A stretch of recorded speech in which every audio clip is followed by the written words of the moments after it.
Hey everybody, welcome back to our 90 Days of Digital Marketing. I'm so excited for tonight's course. Tonight we are talking about social media marketing, and I am so excited to have Pratt back. Pratt Red is the economic development here in Blanding City, and he is such an amazing job with social media marketing and website development. I'm excited for him to share his knowledge and expertise. I want to also give a thank you to the SBA. We are funded by a cooperative agreement with the U.S. Small Business Association. And also, I want to thank Utah State University here in Blanding, who also, between the cooperative partnerships, we are able to bring these classes to you for free. And we are so excited for that. Pratt, I'm going to go ahead and turn the time over to you. I'm going to let you introduce yourself and your background so that people can get to know you a little bit better, since we have a wide variety all over the United States and even Canada, it sounds like tonight. So go ahead and turn the time over to you now. Sounds good. Thank you. I'm glad we're doing this online. Looks like we have a little bit better audience online, and I've had a stuffy nose all day, so I am not going to hurt anyone by sitting in my office alone teaching you guys, which is really nice. So a little bit about myself. I am Pratt Red, as Megan mentioned. I work down in Blanding, Utah. I am the economic development specialist for Blanding City. It's kind of a broad title, but I handle all of our marketing, our websites, our social media accounts, public relations, as well as different things when it comes to the building process and a few other things with community development as well. So quite a broad title, but I'm glad to be here, and I hope that together throughout the day we'll be able to figure out a little bit on how to talk, how to go over social media and how we can learn from each other as well. I know that some of you will have some ideas, and that'll work out really well. Let me share my slides real quick here.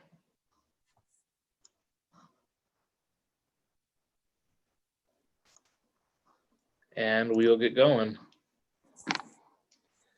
One of the first things I want to do with introductions, and I'll kind of call out your name as I see them over here on my thing. So Isaac, Ashley, the Dieters, and Gabriella, I heard from you guys. I understand what you're here for, kind of what you're expecting to learn. Judy as well. Let's see. So we have Strike Buddy. I'm not sure. I think that's, we talked the other day, right? Do you want to talk about maybe what you're hoping to learn?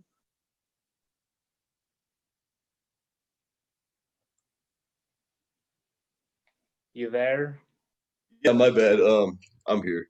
Yeah, I just want to hear what you got to say and what you have to teach us, and I'm taking my notes, so I'm here to pay attention. Awesome. Angie Johansson, how about you? Hi guys. Yeah, so we just have a fabrication shop. We have, we do all kinds of metal work. We have a fiber laser.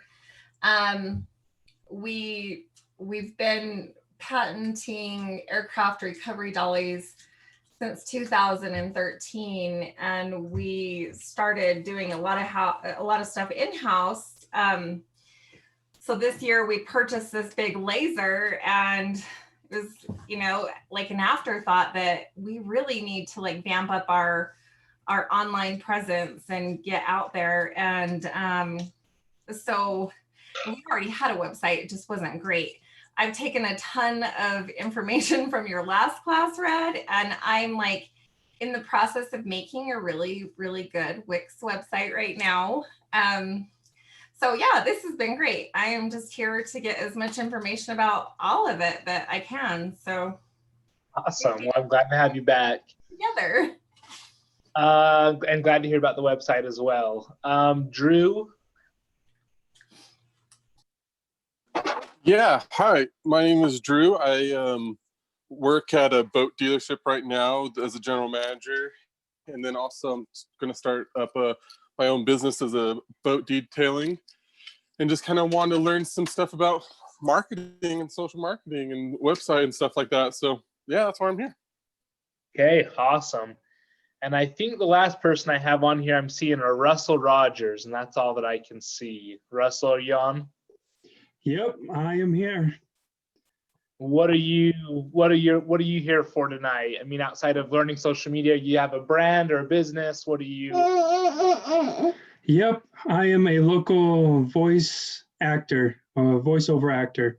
And so this is all new to me, the business side of things. And so I'm kind of going head over heels trying to figure out all the business aspects of it.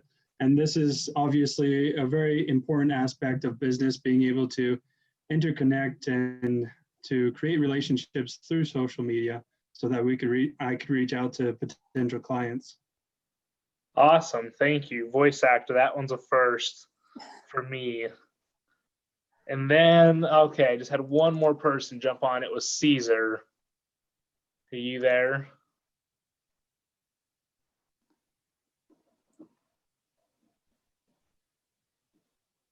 Hey, hello, Pratt. Hey, Caesar, how are you? Hey, doing well. Thank you. Thank you. Yeah, I'm just getting organized here, so sorry I'm late. No worries, no worries. What brand or business or startup or what are you looking to learn about? So I'm basically brand new to the money making online stuff, and I'm looking to learn more about affiliate marketing. So as of now, I'm trying to learn different avenues and what traffic sources and how to advertise on social media and email marketing. And I'm just searching different avenues and trying to get gather as much information as I can and Okay, start this journey. Yeah. perfect.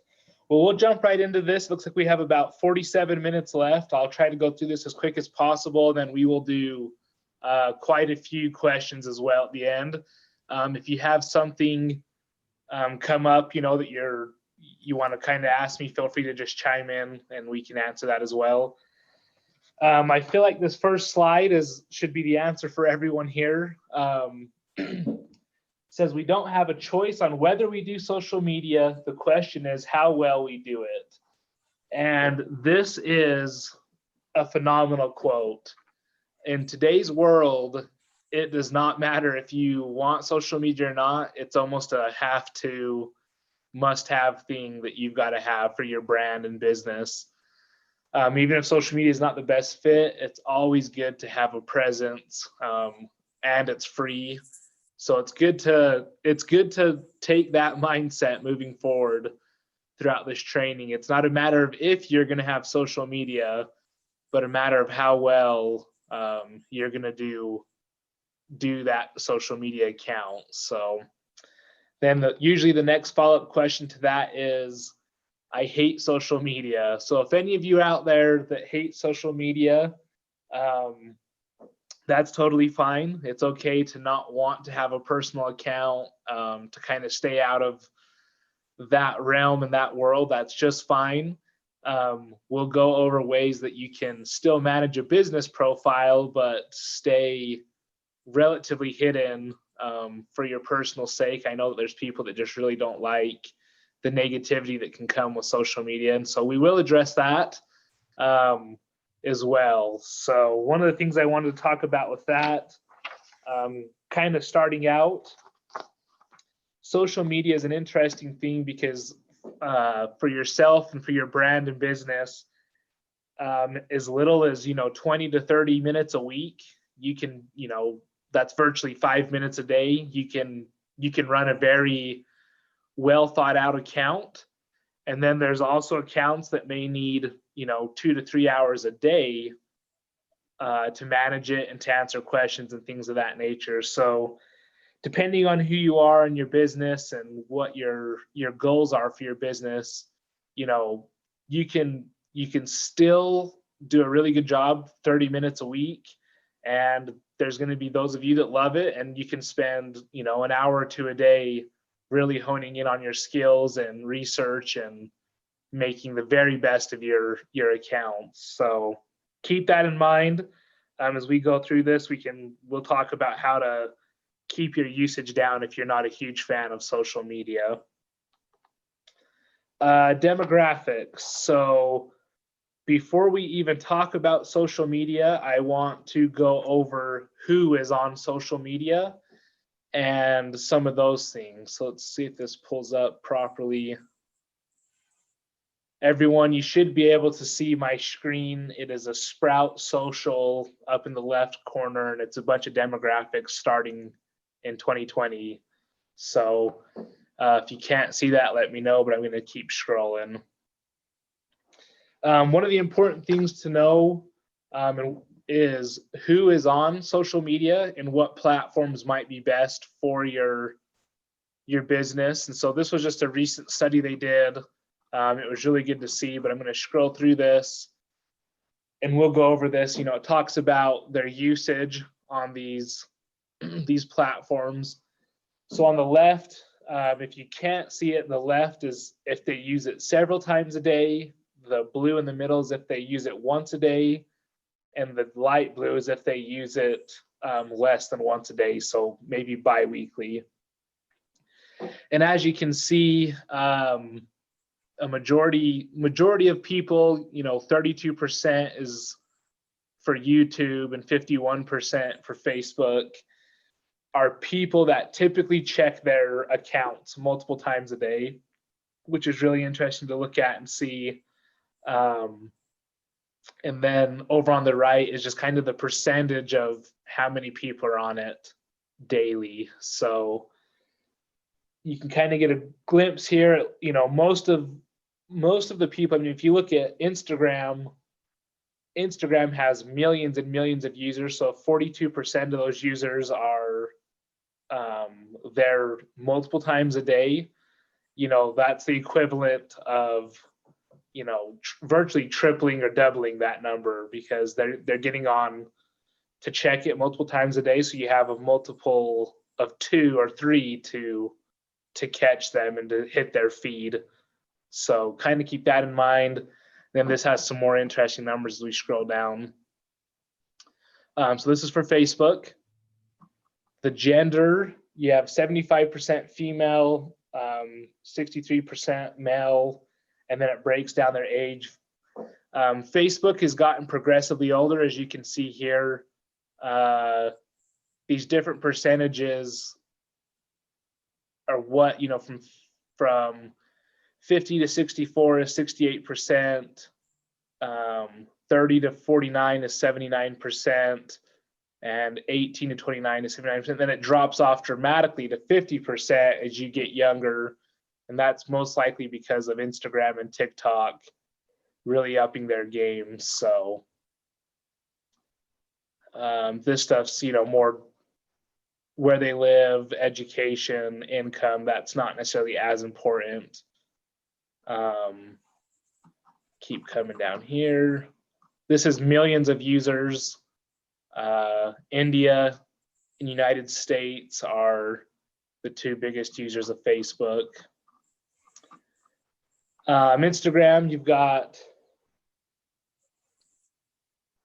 Instagram, you currently have 43% of the users are female, 31% are male. And then again, you see here, the percentages are the exact opposite of Facebook. So Instagram's a much younger social platform, you know, 13 to 17, 72%. And then up to 50 to 64 is only 23%. So really interesting there. Again, this is part of knowing your brand and audience that we'll talk about. Main users, again, United States, India, Brazil, Indonesia. Twitter, it's about 50-50 split for male and female. And then it's roughly the same from 13 to 50. You don't have too big of any jumps or drops there. Twitter's a really interesting platform. It's almost gone too far to where you can't really market a business on Twitter. And we can get into that later as well. And then we have LinkedIn. You know, LinkedIn's another one where it's not necessarily ideal for marketing your business, but marketing yourself, and then on your personal account and LinkedIn, they usually will, you know, have links to your businesses and profiles, things like that. Pinterest, you can see a big disparity there. Mostly female, very few males use Pinterest. And then you have a relatively decent balance again of age for the women on Pinterest as well. So 18 to 64, you have a very even balance of people on there. Snapchat's an even 50-50 split. And again, much younger, 13 to 30 years old. You have very high percentages, and then that drops off at 30. Typically by 35, most people are dating or in a very serious relationship and aren't typically snapping their friends all day, every day. So something to keep in mind there if you were looking at Snapchat. And then YouTube demographics. This one would be a big one. It sounds like almost every one of the businesses here would be able to utilize video marketing. So again, you have pretty close to an even split of gender. And then as you look over here to the age, 13 to 65 plus, granted, you know, some of these numbers in the 90s and 80s, and 65s only in the 40, you know, close to 40%. That 40% is way higher than any other social media platform. So a lot of people, young to old, are learning to use YouTube, where it's more of a tutorial or, you know, long form videos. It's far more accessible to everyone. You know, you virtually type in a search bar video, you scroll up and down, you click on it. It's very simple for people to get on and view. And you also don't have to have, you know, a dedicated account to view videos on YouTube as well. So, and then lastly, it does not have TikTok on here. Sorry, I can't click my screen. There we go. Doesn't have TikTok. TikTok, 64% of their users are under the age of 24. So a majority of their, you know, demographic is very, very young. And 50% of their accounts are Chinese accounts. So that's one of the only apps that you're going to find in China. They have different social media platforms over there, but they do have TikTok. So very interesting to see that. They were one of the most downloaded apps in 2020. So it's growing dramatically, but it is a very young demographic. So sorry if that was a little boring, but it helps with everyone. It helps to know who's on those platforms before we start talking about them and what might be best for your business. So some of the basics here, you know, the big three apps right now are TikTok, Instagram, and Facebook. Those are the three most interactive platforms. There are more Twitter accounts than TikTok, but like I said, Twitter's kind of turned into more of a political newspaper and political landscape that it's not ideal for marketing businesses. So we'll probably exclude Twitter from most of our talk today. If you have any questions about that, we can talk later as well. So you have TikTok, Instagram, Facebook, YouTube, Snapchat, LinkedIn, Pinterest, and then, you know, even Etsy is kind of a social media in a sense. They've done a really good job to transform their website to where it's interactive, and you know, if you're selling things on Etsy, it's pretty similar to Pinterest, but you can buy the things there, so it's unique to see that. As we talk about these, you know, certain platforms won't be ideal for your business, and for the most part, Instagram and Facebook will do. And just depending on, you know, your audience, things like Snapchat and TikTok and Pinterest might come into play as well. One of the things I wanted to talk about as well with accounts, outside of Facebook, you can set up an account. You know, ideally you would use a business email, you know, tie all your social media accounts to one email. That makes things a little bit easier in terms of getting emails and notifications. And if you lose your password and whatnot, it's better just to have one email, and that email be a work account that represents your business. You know, you can change those things, but that's just one of my do's and don'ts. The other thing is with the accounts, when I use the word consistency, I wouldn't sign up for Snapchat if you're not going to use it, because it kind of puts a, you know, so say you get really gung-ho, you sign up for Instagram, Facebook, YouTube, TikTok, Snapchat, Pinterest, you know, you've got 6 or 7 social media accounts. You're going to find that it's hard to get onto all 7 of those accounts every day. And so it's better to start off small, build a brand, build a following, and then move over to another platform. So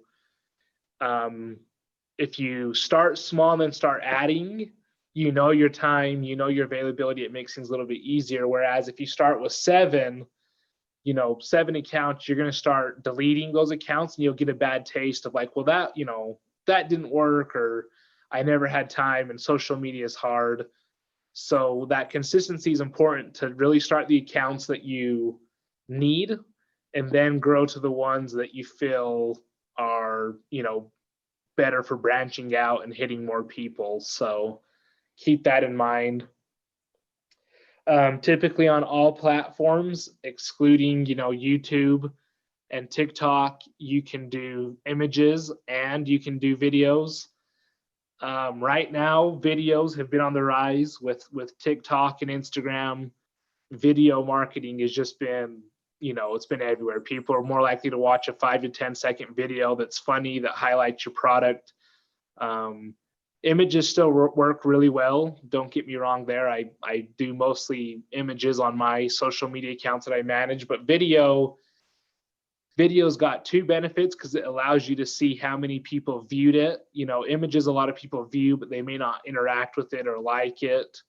And so you kind of are left wondering how many people saw it and really engaged with it. Whereas a video, you're able to see how many people viewed it. And the good news is if you only have 500 or 600 followers or even 100 followers and your video is getting more views than that, it means it's reaching more people. So it's a little bit better gauge on interaction and how many people are seeing that. So as well as that, you can be a lot more creative in videos. You know, you can put the camera on yourself, you can put the camera on your workshop, you can put the camera on your product, you can put your product, you know, everything that you do with a business, you can put on a video and make it relatively interesting. Whereas, you know, a picture can typically only capture one moment in time. So keep that in mind as well. And then as these platforms change, you'll see over here on the stories, reels, Instagram's answer, or somewhat of an answer to YouTube, was they're called IG. It's called Igtv, where you can put on long form videos onto your Instagram. Those can be anywhere from, you know, 30 seconds to, you know, 20-minute videos to highlight your product. So it's pretty similar to YouTube, but it puts everything into one account. So if you're making videos, you can, you know, easily post it to Instagram and then as well to your YouTube account. Stories came out. Those were the answer to Snapchat.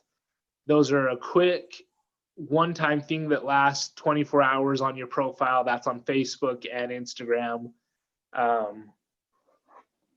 you know, those are just, it's a quick 24-hour thing and then it disappears. So if you're doing a sale for 24 hours, different things like that, you can post it to your story and then it goes away, and you don't have to, you know, crowd your feed with something you don't want to be there very long.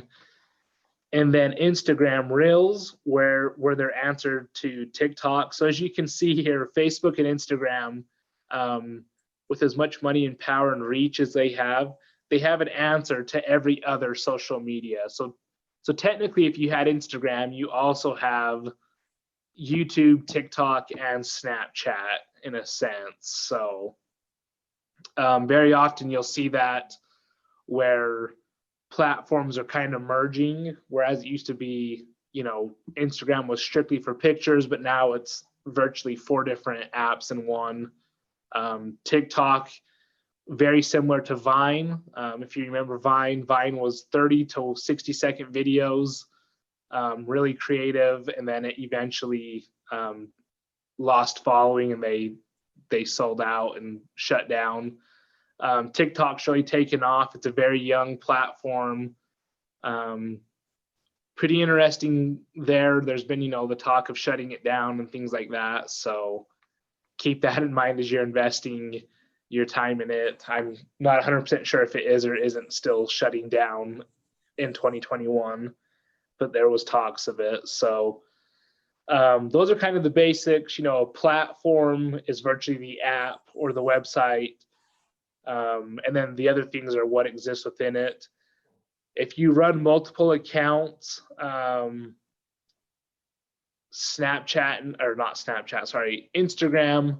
and Facebook make that very easy to run multiple accounts on. And then, as I had mentioned, with Facebook, you don't make a separate, you don't make a whole separate account for your business. You create a business under your personal account there. So that's where I had mentioned that you may not be able to use a work email there, but you create the business under the personal account, and that's who manages it. So keep that in mind as well. Okay, let's keep going here. Knowing your product, you're going to think, well, like, duh, Pratt, I know my product really well, but that just tends to not be the case sometimes. For example, if you're not a blogger, don't treat your accounts like a blog, if that makes sense. You know, a blogger,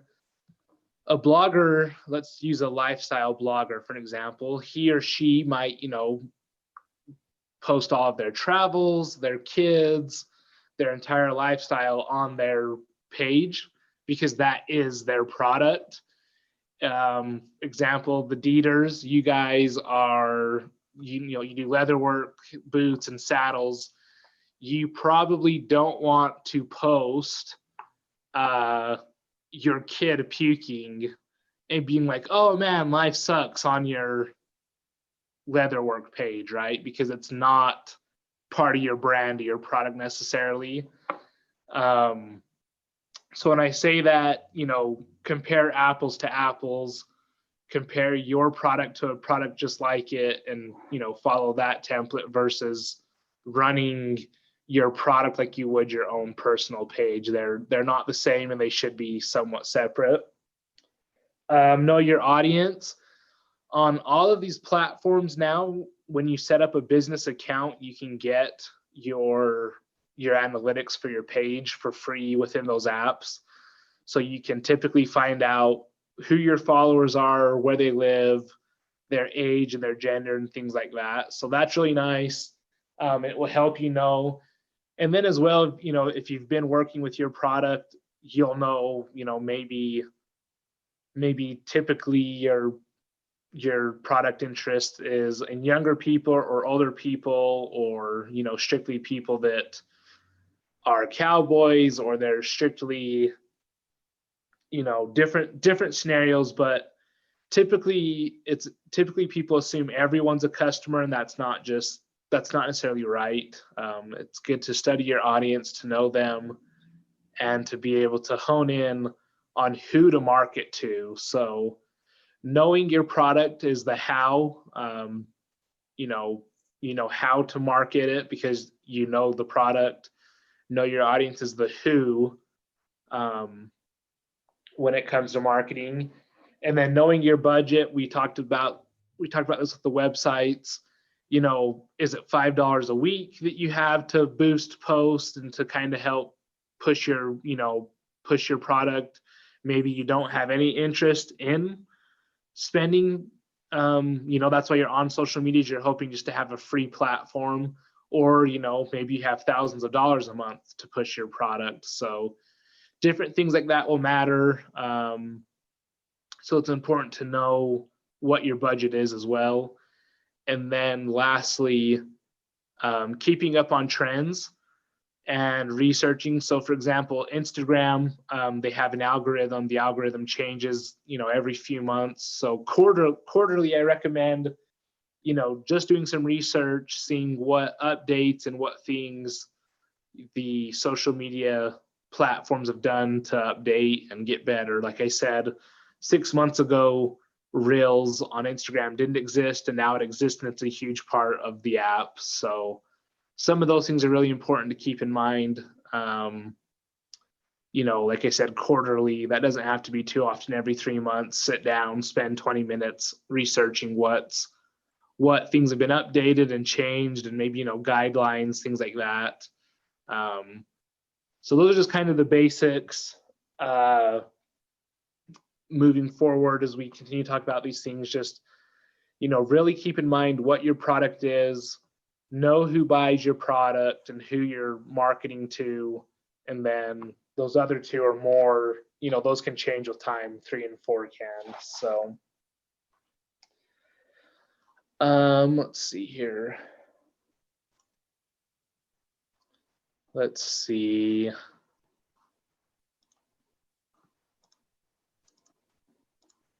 Okay. So if everyone can see me, I'm going to kind of switch it up from looking at basic slides to me talking. 3 of the things I want to talk about. In today's world, contact is a very important thing. So I currently run two different social media accounts for Blanding City. I run the city's accounts, and we have Twitter, Instagram, and Facebook. And then I run our tourism page, which we just have Instagram, YouTube, and Facebook for that account. So one of the things that you'll encounter, almost doesn't really matter your product, is the need for constant contact. And this is where that second slide we talked about kind of hating social media. Some people lose themselves in social media, and this is where kind of the two things collide. So one of the things that's really hard is if someone messages your brand, and they say, your page, and they say, hey, I'm curious about your product, they most likely want an answer quickly. And the hardest part of that is those social media accounts, they will reward you if you respond quickly.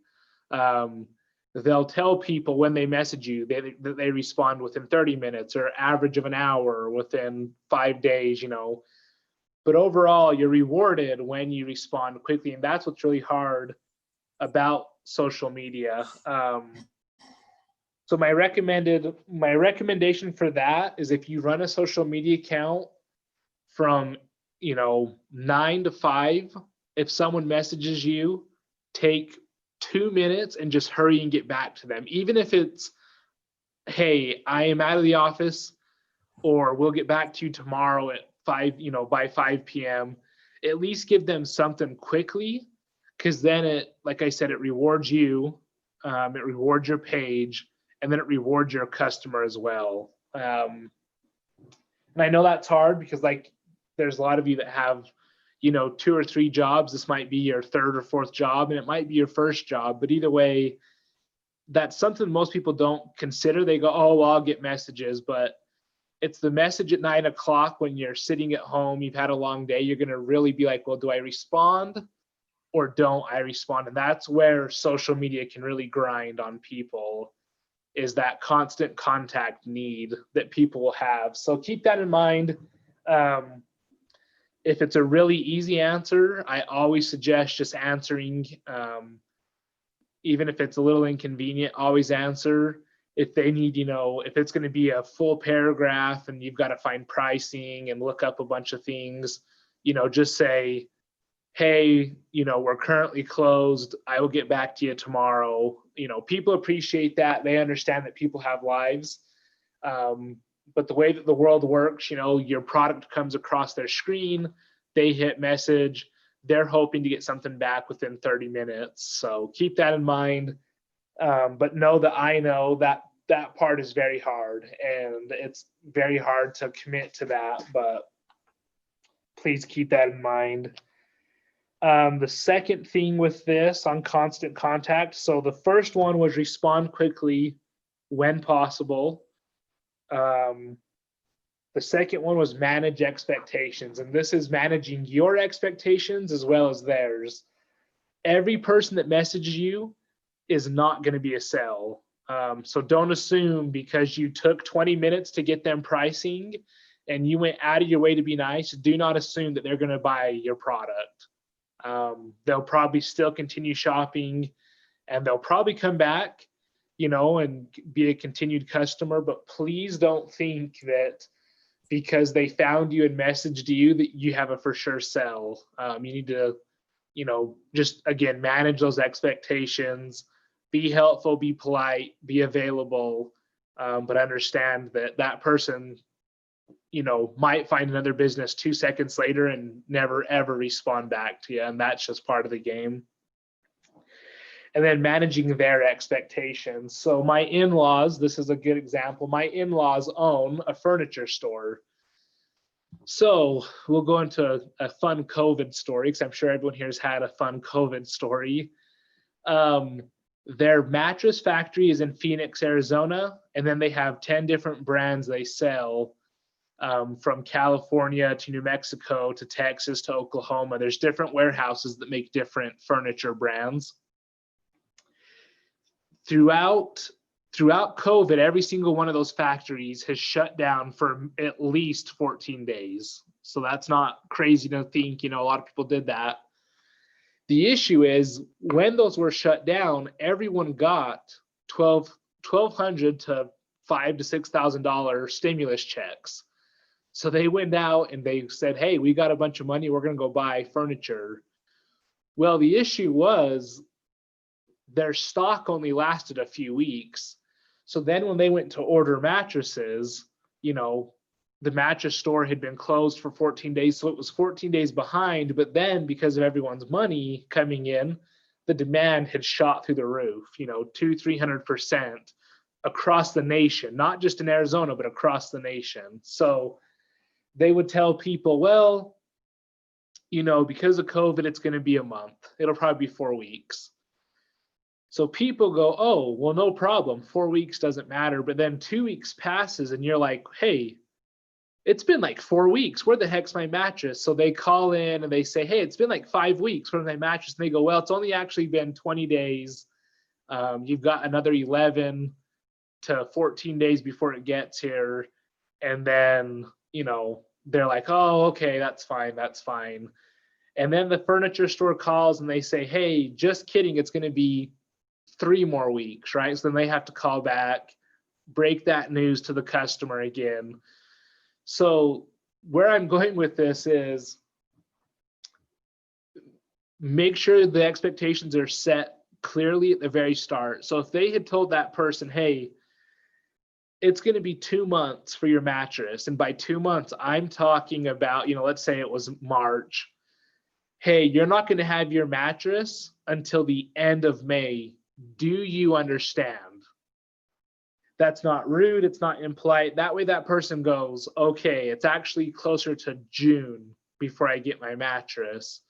That's a really simple way of managing expectations. When you use weeks or numbers or, you know, oh, I'll get back to you in a few hours, and then you forget and it's been 2 or 3 days. You know, that's very important to manage your expectations as well as managing your company's expectations, because it leaves a positive feel. Even if it's not the answer they want, people will always appreciate the clear and concise messaging to begin with versus over promising and under deliver. It's always better to under promise a little and over deliver and leave a good taste in their mouth versus the opposite of leaving a bad taste in their mouth.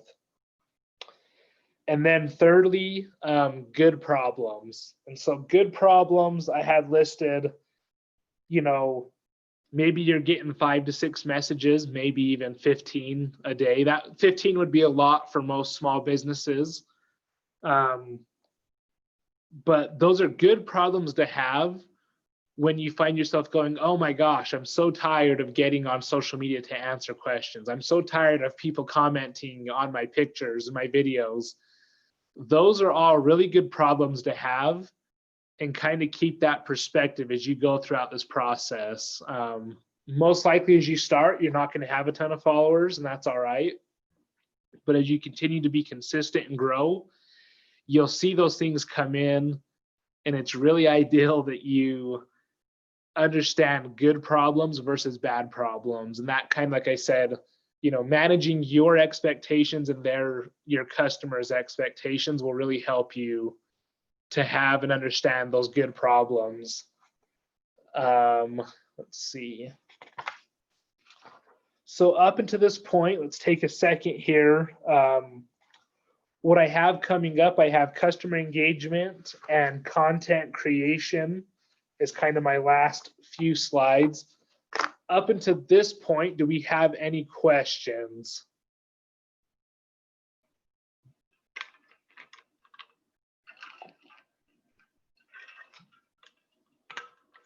Okay, I'm going to keep going then. Let's see here.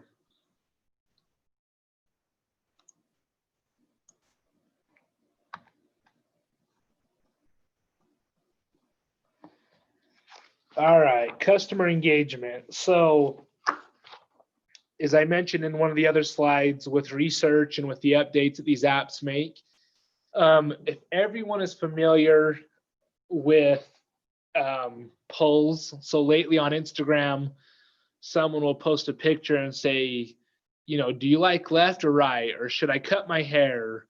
How cute is my daughter? And there'll be a little slide for you to slide and interact with their post.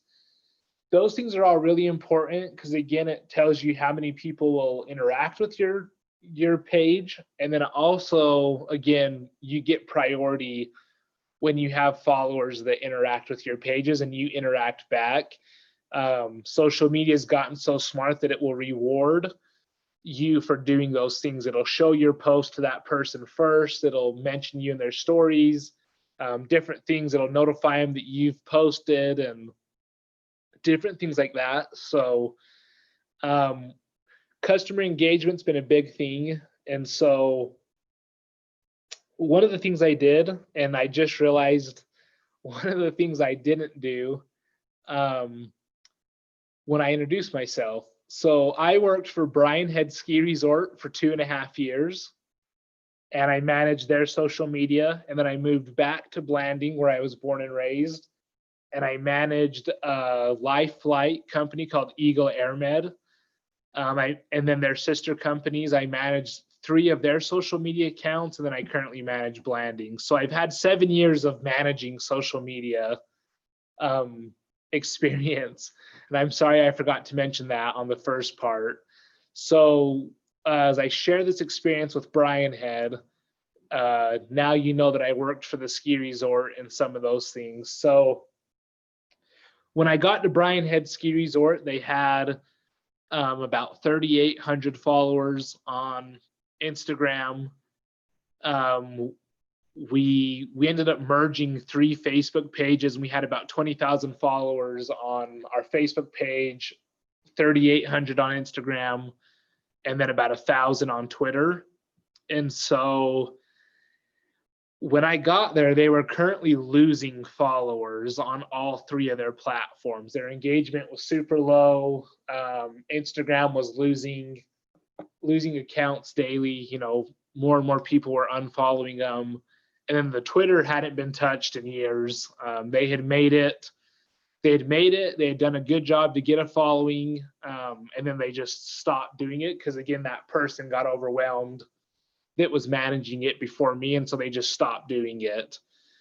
And customer engagement is one of the things that I learned could build your brand the very most at Brian Head. So every single person that followed Brian Head on Instagram, and I say Instagram because it was the easiest to do at that time. If they followed me, I clicked on their profile, and if they were private, I sent a message and said, hey, thanks for following, you know, we appreciate it, and feel free to engage and comment on all of our posts. Hope to see you this winter, right? So just a simple message that I could copy and paste to every single person. If their account wasn't private, then I would go in and I would like 2 or 3 pictures and leave a comment that just said, hey, thanks for following.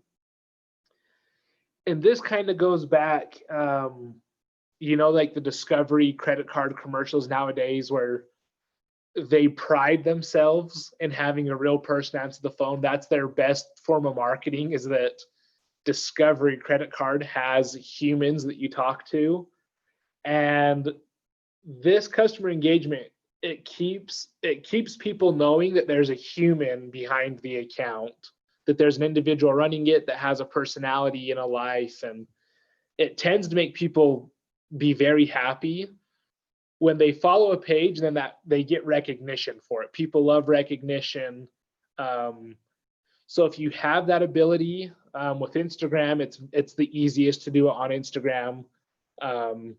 Some of the other platforms aren't necessarily as easy to do that with. There's ways around it. But again, if you only have 30 minutes a week, Instagram will be the best place to do that. And if you have 2 or 3 hours a day, then I would suggest doing that to all of your accounts as much as possible, because again, people will look at that and they'll instantly create a bond thinking, you know, holy cow, you know, I just followed X and they, you know, they followed me back, or they interact with me, and it makes them feel good about that. You know, I'm trying to look here, you know, Isaac, you have a physical therapy company, is that correct? That is correct, yes. You know, so again, you know, someone follows your account, it's really easy to just hurry and jump on their account, hit like, or send a quick message that you can copy and paste. You can even use their names, things like that. Because then that person's going to go, oh my gosh, Isaac is a caring, thoughtful human being, and I know that they're actually running their page, and it opens the door for interactions to be a little bit easier. I hope that makes sense to everyone. You know, just something to that effect of taking time to recognize your followers is always a really important thing. So with that, anyways, on quizzes and questions, there's polls. You can do all those things within your stories on Instagram and Facebook. But again, it's just a fun way to keep people interacting with your page, and a really simple, free way to do that. So another thing that you'll see with customer engagement are partnerships and giveaways. Giveaways are a really good way to get interaction. Quickly, let me tell you, when you do a giveaway, make it as simple as possible. Don't make them follow 9 different accounts or tag 20 friends. You know, just be real simple. Hey, leave a comment below. We'll choose one person to give $20 to, and you'll be shocked to see, you know, 50, 60 comments on that. We did a giveaway. I helped my sister. She has she's a partner in a wedding venue out in Virginia. I helped her do a giveaway, and what we did kind of a 3-step process. So we did a quiz, we did a poll, and we said, hey, we want to do a giveaway. Would you rather have iPhone earbuds, or would you rather have $100 to Amazon? So we did that first, and the Amazon, gift card had majority of the votes. So then we bought a gift card, we posted a picture, and we said, hey, tag one friend that you would love to see get married in our wedding venue, or that was married in our wedding venue, and we'll choose a winner. And we did that across multiple platforms. We bought 3 different gift cards. And so that way, on YouTube, Instagram, and Facebook, they gained a bunch of comments, they gained a bunch of followers, and it only cost, $300. And for the quality that got them, to reach 9 or 10,000 people's feeds, that was worth that giveaway. And we just made it real simple. Tag one friend. Sometimes you'll see it where people are like, hey, follow these 4 accounts, tag 5 friends, and it makes things harder, and it's not as rewarding. And it's with social media, the more effort, the less people tend to interact. So. And then partnerships work out really well. So maybe you have a supplier, maybe you are located in you're working out of a business front, and the business next door, is a smoothie or ice cream place.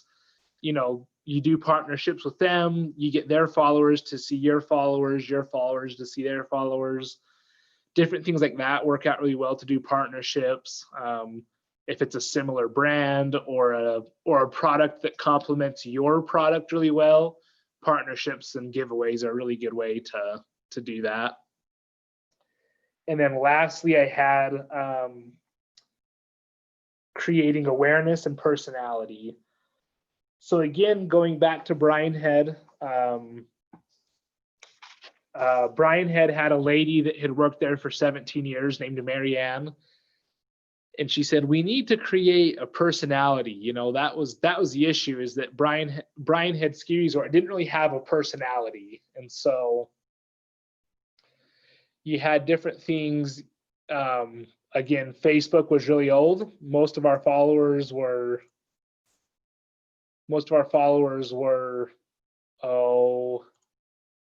closer to 60 on Facebook, much older audience. And then on Instagram, we had a good bit of everything. And then on Twitter, everyone was much younger. And so what we did, we ended up just kind of doing a real simple thing where we created a personality for all 3 of those platforms. So Twitter, in a sense of what the owner of Brian Head thought, wasn't necessarily as professional, but we used more slang. We posted, music that the audience was more interested in. We did more giveaways on there. Really easy ones like stickers and a day pass and things like that were quick and easy. But we created a totally different brand almost for Twitter, because it was such a young following at the time. This was six and a half years ago. And then on Instagram, we did exactly what you'd expect. We kept it modern, fun. We reached the younger and the older demographics there. And then on Facebook, we kept it very, very PC and very simple. Our messaging wasn't extreme. We didn't use dude. We didn't use rad. We didn't use any of the snowboard or skiing slangs. We kept it very tailored to those audiences. And so that's kind of that third piece that I was talking about here, is creating a brand and awareness and personality. You want there to be a fine line of people knowing there's an awesome person running that account, but they don't necessarily want to know your personal life, if that makes sense. So unless your brand is a lifestyle brand and it involves kids and your house or your travels and things like that, that makes sense. But if it doesn't, typically stay away from those things and just kind of create a personality for your brand. You know, is your brand blue collar? Is it white collar? Is it modern? Is it rustic? You know, you try to stick to one thing per platform, and maybe it works for all your platforms as well. But keep that in mind as you do your accounts. Let's see. Content creation. Let me share this again. All right, content creation. And this is, again, one of those things that can take some time at the start, but will be worth it. Stock up on content and captions. So when I've ran social media for individual companies as a side job, I've personally found that captions are the hardest thing to find. I always had images or videos, but it's just so hard to come up with clever captions 3 to 4 times a week, or even 4 to 5 times a month, depending on how often you plan on posting. But anyways, as you come up with ideas, you know, jot them down in your notes on your phone, write it down in your planner if that's where you keep your notes, different things like that, because then it takes the planning out of things. You know, as you originally think of something, you can note it down and then copy and paste it when you get ready to post, things like that.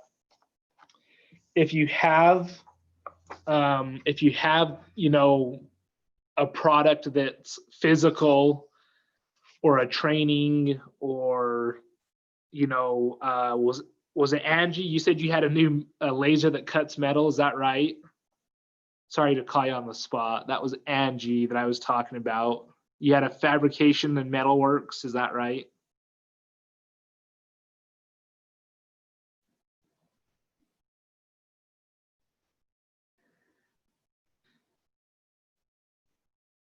How about Drew? Are you there still with your boat and detailing? Yeah, I'm here. So, you know, something like that, that's, you know, you could do one cleaning, and you could do 2 or 3 videos, you know, 2 or 3 clips, but you could also get 5 or 6 before and after images, right? So Right. one project could create 2 weeks of posts for you, you know. So okay. That's an idea to keep in mind as you guys go through these things. You know, what is it that you like, and what is it that, you know, what made you go to that? You know, share what you're passionate about, and you can kind of create that content and post it. But as you do certain jobs, you know, there might be an opportunity to make 3 or 4 posts from one job. And that's what I mean by kind of stocking up on content and captions, different things of that nature. Another idea for content is follow competitors, or even if it's not a direct competitor, people that are similar to you and your product. It's always good to know what they're doing, what their imagery looks like, what their videos look like, what their captions are like. You can kind of follow their engagement and things like that. And it's good to just kind of to keep that in mind. And I say follow competitors, do not compare yourself to a competitor. Social media, we tend to do that a lot. They may have been in existence for 10 years, so you can't compare numbers, but just compare at least their quality of work and what it is they're doing. And if you like it, you know, try to kind of imitate it. If they do a crappy job, say, oh, well, that was terrible and I want to change, you know, this about it. But it's a good way to keep an eye on your enemies. And there's that saying about keeping your enemies closer than your friends. So keep that in mind. One of the things that I do, so any of you that live in the Blanding area or the San Juan area, we have what's called the Patio Diner. It's a burger and shake joint that's been around for, you know, close to 70 years. And one of the things that they do that I love is they post all of their 4- and 5-star reviews. And they get, you know, from time to time they get a bad review, but they post all of their reviews that are good. And that's great, because what they'll do is they'll go in, they can screenshot it. Sometimes they'll make up their own graphic. But again, that's your follower creating content for you. And then it also looks really good when someone comes across your feed and sees that you've had good reviews, because that might be the first time they're interacting with your brand. And so if they see a review, then they're less likely to go try to search out more and more info about you, as they see that you've gotten, quite a few good reviews. You don't have to post all of them, and that's a good one that you could post to stories if you only want it to be there for 24 hours and things like that as well. So, and then again, if your followers post pictures of your product, never hesitate to ask if you can share that with, share that on your page or have them tag you and things of that nature. Because again, that way your follower is creating content for you. And then lastly, get feedback from your family and friends and those around you. You'll know, I have the note down there, you'll know if it's quality or not. If they're like, if they just say something kind of dumb, you'll know that it's not really worth listening to. But sometimes they might have really creative thoughts like, hey, on your next giveaway or your next post, you ought to feature this or that. And I'll give a quick last example here. I had an uncle who invested in a speaker. If any of you ever heard of the speaker, it's called Sticky Sounds. And the speaker mounts on a GoPro clip so that you could take the speaker with you anywhere, snowboarding, skiing, longboarding, bike riding, and it was waterproof. So you could even take it surfing and mount it onto your GoPro. So it could mount on top of a GoPro, or it could you could put a GoPro mount on it and then slide it on as well. And the issue they had is he had 2 young kids running the business. He was just kind of a main investor of it. And the kids did a really good job of getting out drones and high-end cameras and creating really high quality video of people surfing, snowboarding, longboarding, with the speaker mounted to their mode of transportation. The issue is that imagery, people didn't ever want the speaker. What they wanted to do was go longboarding, or they wanted to go snowboarding, or they wanted to go to the beach, right? It never actually marketed the product. It just marketed what you could do with the product, and therefore their sales, never took off. And so people would comment and they would say, how does this compare to a JBL portable speaker? How does this compare to a Beats portable speaker? And they would do the cardinal sin. They wouldn't respond, or they would respond a few days later. And then they would never really answer the question. Like they'd say like, oh, here's a link to our website with the info on the speaker. And what they should have been doing is they should have been longboarding with a Beats speaker, and it tumbles off, right, and rolls down the hill, and their speaker then is revealed that it's still there on the board. Compare how their speaker sticks to the board and this other speaker doesn't, whereas they made the ad more about friends and longboarding than the speaker quality. Or do a video of both the speakers playing and how loud they go and whatnot, direct comparisons, size comparisons, weight comparisons, things of that nature.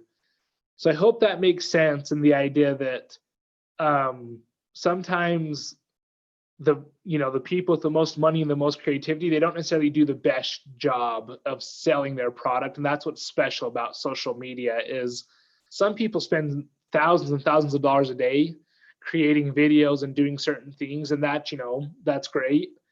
But don't compare yourself to them. Compare yourself to yourself. If a month ago you had 10 followers and now you have 100, that's awesome. If you used to only get 5 likes on a picture and now you're getting 20, that's awesome. Never compare yourself to competitors or to the standard norms of social media. It's really important to compare yourself to you and where you were a month ago or a year ago or 5 years ago. And even your content, maybe your pictures were pretty crappy or your videos weren't ideal and they weren't edited the very best, but a year later you'll get better at editing videos. You'll get better at looking for images. You'll get better at creating content. And that's where the grind of social media really starts to get on people, is they think it's going to be easy because every day you get on, you scroll through your friends' feeds, you like a picture, and then you get off. But when you're doing it for your business, that's very different because you're worried about engagement. You're worried about how it's going to look. You're worried about if it's going to generate sales and whatnot. So it's very important to just keep those things in mind and don't feel like you have to be this 4K, drone flying video making person that does everything perfectly day one. Just start out with what you can do and build your brand that way. And again, compare yourself to yourself, not others, but listen to feedback, take ideas, keep coming to trainings and getting ideas that will work for you. And then never be afraid to reach out to people around you to try to get some feedback as well. That's kind of some of the basic things I had for social media today. We can open it up to questions and I can give out some more examples as well if we need to. Does anyone have any detailed questions about their products?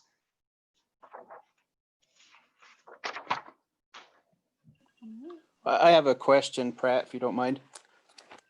Can you talk a little bit about Instagram's hashtags? Is there an analytic or something that you can use to find which hashtags are the best to use? Yes, you can. And you want to know what's funny about this? This was Shane, right? Yes. I gave this training, I gave a similar training to this almost 3 years ago. It was in 2018. And I had in my training, don't use hashtags. That's how much things have changed in the last 2 years. Really? Because 2 years ago, you weren't rewarded for using hashtags and people weren't using hashtags as often to find your product. So let's see here. I recently found an app called Inspectorpro.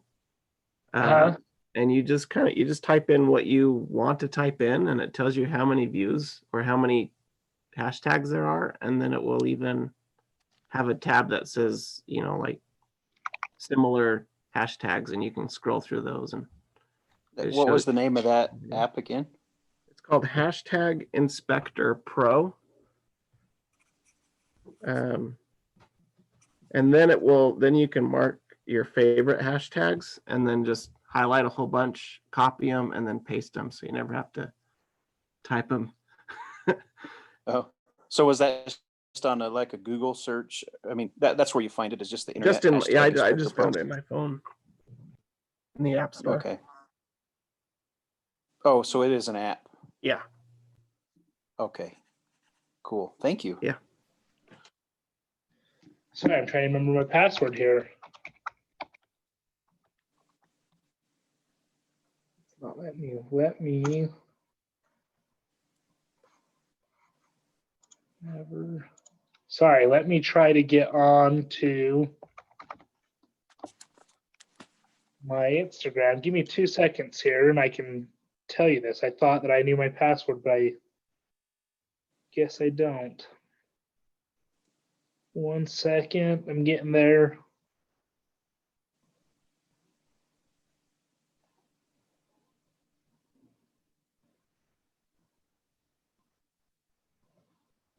Oh, okay.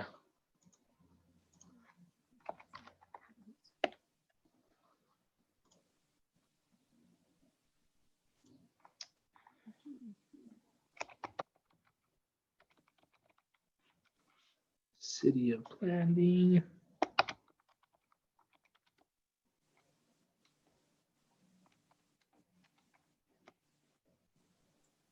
Hey, Pratt, they're asking me if they will have access to the slides after. Is that possible? Yep, I will email them to you if that's all right. That's great. Okay. So hashtags. And this is how things have changed. you can follow hashtags now. So if I type in, let's do this. I think I can, we'll see if it'll show me on here. If you do this on a phone, you can tell. Oh, right here. So you can follow hashtags. So the first thing with that is that, I follow Blanding Utah. So if anyone hashtags Blanding Utah, it'll show up in my feed. And then that allows me to interact with them, right? So, if a stranger, says, hey, I loved my day I'm staying at the motel, hashtag Blanding Utah. I comment, I say, hey, thanks for staying with us. Come back soon, and then they're like, oh, holy cow, City of Blanding's on it and on top of it. And it, again, leaves a warm welcome. But then on hashtags, and we'll see if it'll do it on the browser. See right here, it'll tell you the number of hashtags. And so close to 16,000 people have hashtagged the word Blanding.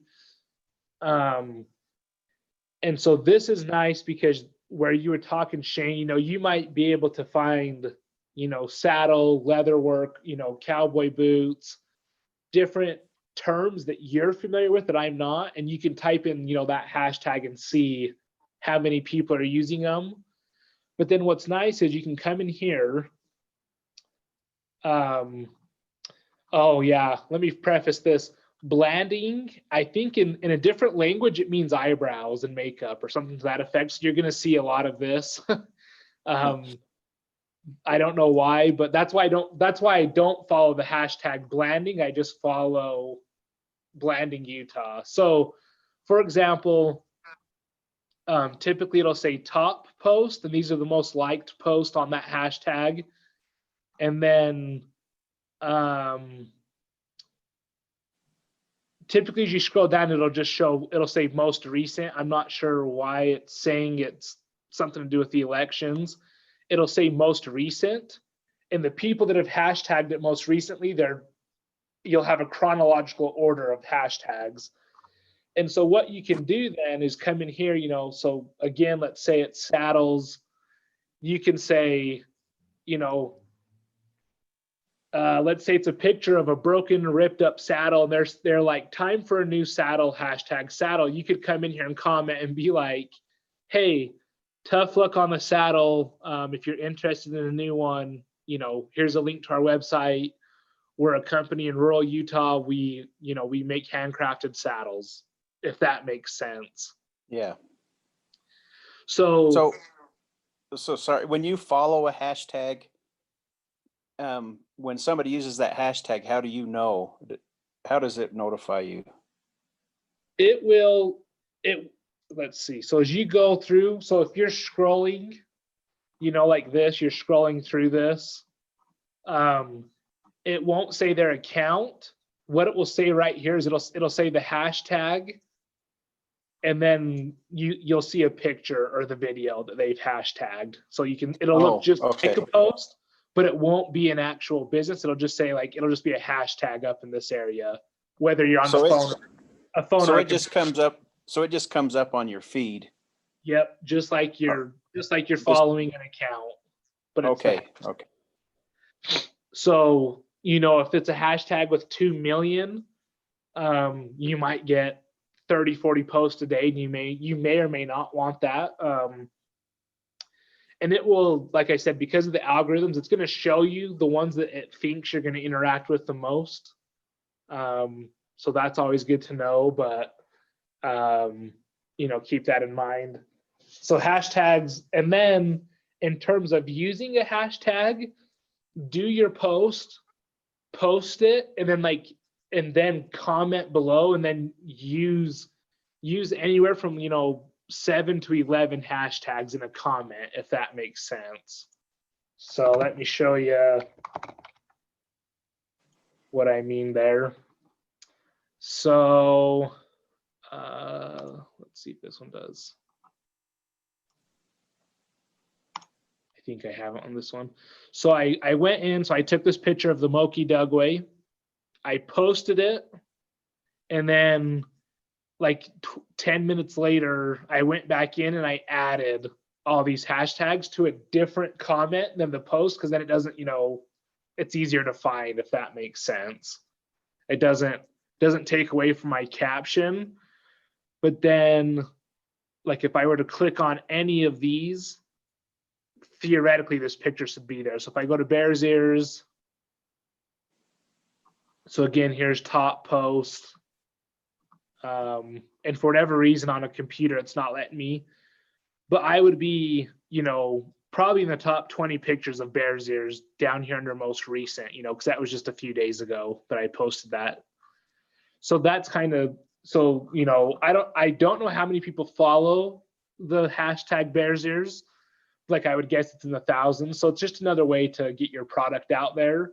And again, this did not exist 2 years ago. This is something recent. They said, hey, why don't we let people follow hashtags? You know what I mean? So a very relatively new thing that's been nice and another way to get your brand out there.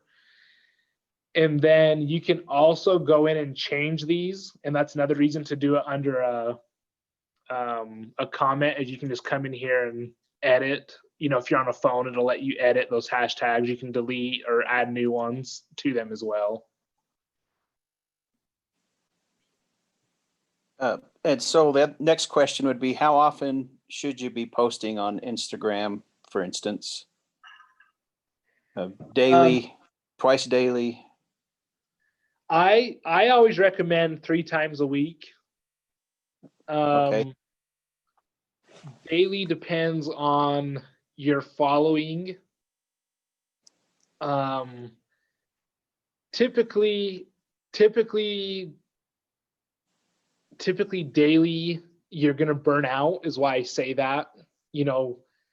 Let's say by daily you mean Monday through Friday. You would need 20 posts a month. And so for some people that's really hard, and some people it's not, depending on their product and business. So I say Monday, Wednesday, and Friday, just because those are typically Monday, you're just getting to work. You kind of got the Monday blues. A lot of people jump on their phones, right as they get to work, for 5 minutes or right before lunch.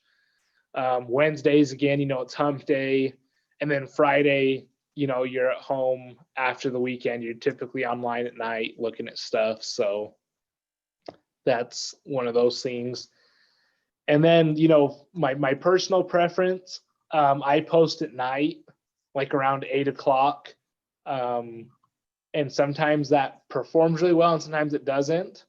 I don't know why, but sometimes you'll see like this one has 250, this one only has 100, that one's 200.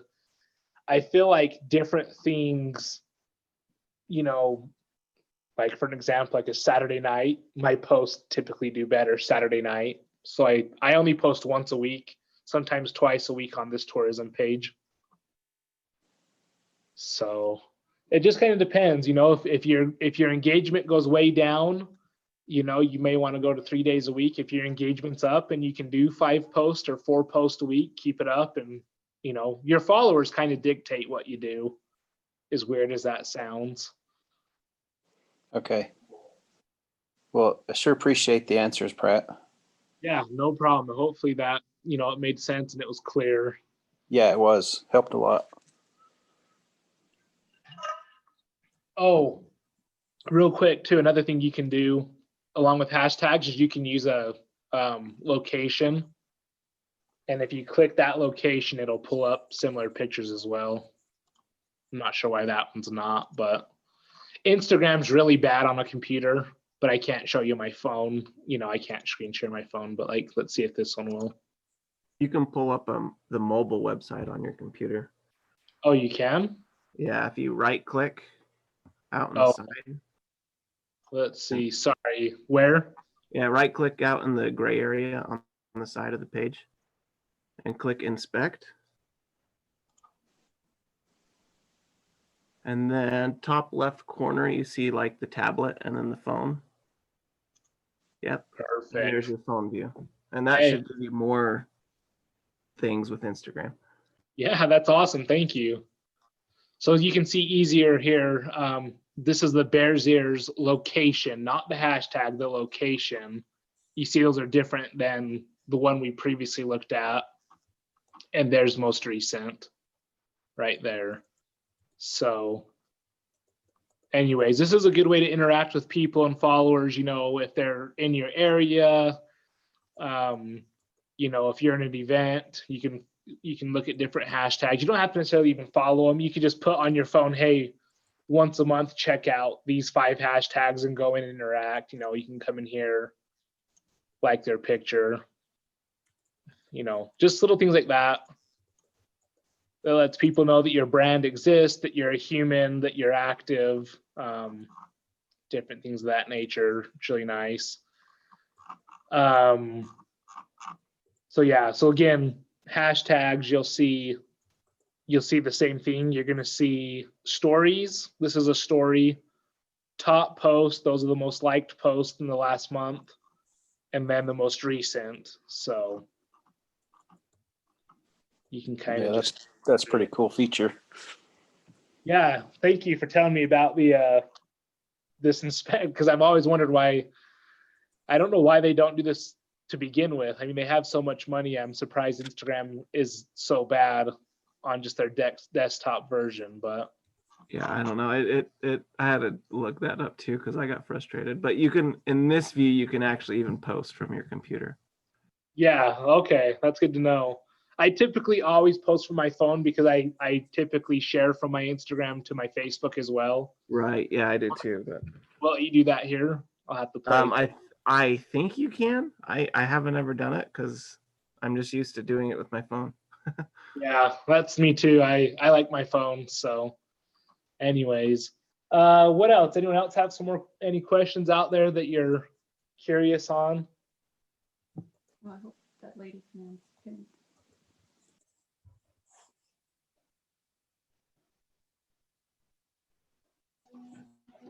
I don't know if you'll go into further detail on it, but I was curious on how to curate the specific content that you have to kind of focus on the different demographics that you're trying to approach. Yeah, let me go back to my Visit Blanding page. So this is a good idea of kind of showing you. So the Blanding area is very, very tailored to backcountry explorers. As you can see here, I've got, oh, real quick, in your profiles, make sure all your information's there. You know, they can message you, they know where it's at, they have a website, those type of things. Make sure your profiles are all consistent with information on what your product is and how they can contact you and find out more info as well. Anyways, so Blanding, you know, for example, we're close to Moab and we're close to Monument Valley. So we benefit off of tourism in the sense that we're 70 miles between 2 of the most visited places on the West Coast. But Blanding itself is unique. We're a dry town. So those of you that aren't from here, we're dry. We do not sell alcohol in any of our restaurants. And as you can imagine, the ticket prices are a lot lower. And some people just won't stay here because they want, you know, wine with their dinner. And that's a decision the city made a long time ago. But anyways, so we have a few things like that. So we don't have a ton of restaurants. We have plenty of rooms to stay in. Like we don't have a hotel with a pool. So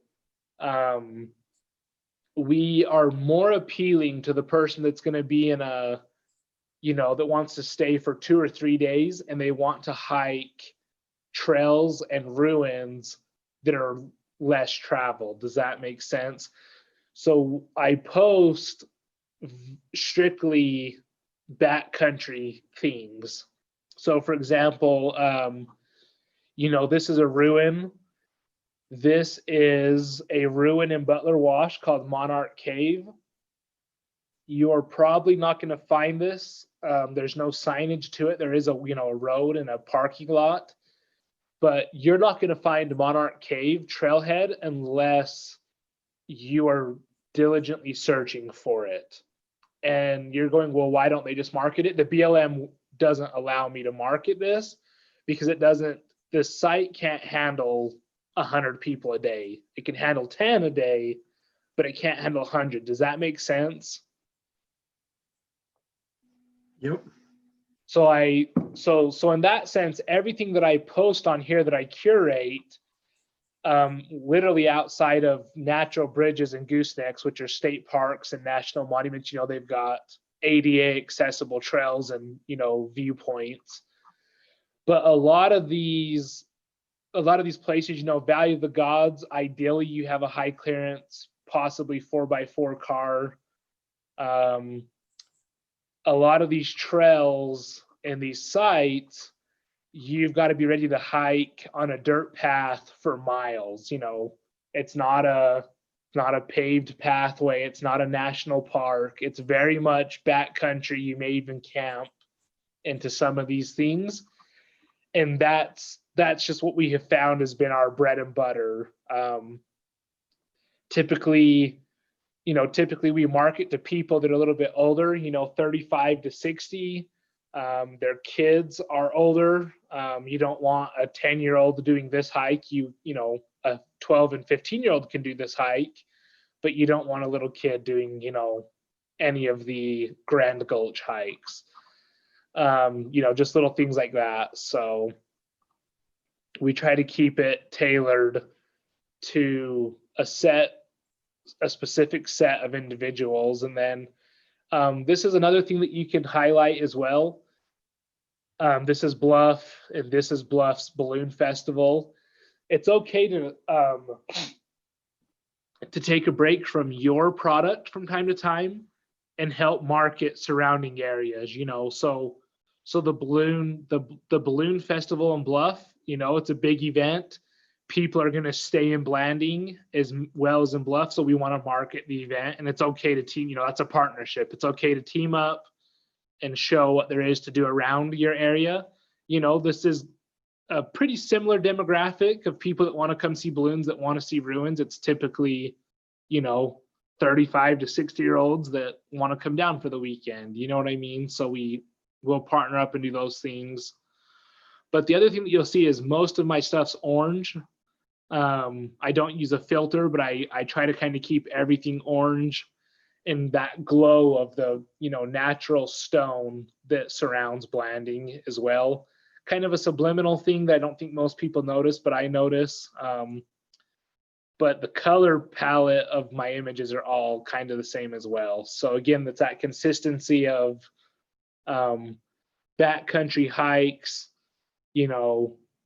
Don't come if you're looking for a crowd. If you're looking for paved trails and 95 restaurants and to be pampered and stay in a 5-star hotel, that's not going to be your experience in Blanding. We want people that want to camp, that want to get dirty, that want to hike, backcountry. That's kind of how we run that. And so again, captions. Like I said, the imagery is easy in Blanding. It's easy to come up with imagery, but it's the captions that are hard. I just right here, I said, hey, just your average highway along the side of a cliff. Most people that see this, I want this to create curiosity of like, holy cow, what is this road? So I tagged the location, but I didn't necessarily say, hey, this is Moki Dugway. It's off of the edge of Cedar Mesa. It connects these two highways. That's too much info. I just tried to keep it simple. And as you can see, a lot of people, hey, this is a great shot. This is a great driving loop. This reminds me of this place in California. Just different things like that that are interesting. This person tagged their friend and said, hey, did you guys take this road? They said no. But those are the type of things you like to see. I like to see engagement. So hopefully that answered your question kind of on how I curate my page, keeping it specific and consistent. Mm-hmm. I'm kind of in a interesting spot because as a voiceover artist, I have to reach out to a bunch of different industries at once. I'll be reaching towards like movie producers, but then I'll be going towards video game creators, and then I'll be going towards like e-learning publishers and whatever. And so they would have different kind of things that they would like to see. So what would be your advice in like switching gears for each of those different industries? In your Or not do that? No, do it for sure. Because again, it's consistent to your brand. Does that make sense? So maybe I'm thinking like for the gaming, maybe on Monday you use your gaming for Monday. You have the caption, but then again, we had talked earlier, you use the hashtag, gaming Mondays, or there might be a hashtag that's more relevant, but that idea, right, of gaming Mondays. So at least if let's say I'm a movie producer and I come across your feed, and I see that this is more tailored to gaming, I may not be as interested, but then I come across, I guess maybe movie Monday would be, better than gaming Monday, but you can mention in your post with the hashtag, what's relevant for that day. And again, if you're just using one hashtag, you can put it in your caption and then comment below and use more hashtags if that makes sense. But just different examples like that. I think if you used one day a week to do gaming and one day a week for e-learning and one day a week for movies, you know what I mean? Those type of things, people can get used to it as well. Again, that consistency. Okay, every Monday he's going to post about gaming or something to that effect. But at the end of the day, it's all going to be voiceover related, so that's good too. You know what I mean? So even if it hits their feed and it's not ideal for them, it's still going to be ideal if they're looking for voiceover stuff. Hopefully that makes sense. Yep, that does.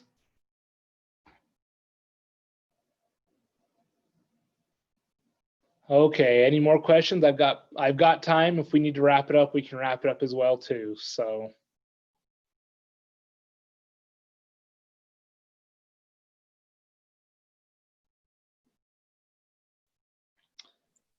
We've been in the chat. We've been talking about like scheduling apps and doing pre-scheduling for social media. What's your feeling on that since we've kind of had that side talk going on? This could be, I guess it depends on the individual. I don't love scheduling. I typically feel like if it works best for you, then do it. That's absolutely, like, again, this is Pratt Red's personal opinion. This can kind of be a side note from the training. I like to post kind of in the moment. It takes just as long to schedule out posts as it does to just, remind yourself that at 3 o'clock on Wednesday, it might be ideal to just hurry and jump on and post something. Typically, I say that because a lot of the ones that will schedule your post the best, they're going to cost money, so they'll take away from your budget when you could do it for free. But then again, if you're super busy and it's worth the money, then go for it and do it. The only thing that I've scheduled in the last 2 months are posts that someone has sent me on Facebook. So if it's a business highlight or Blanding City owns its own power, the power company will send me stuff and they'll say post this picture, post this caption with it or something like it.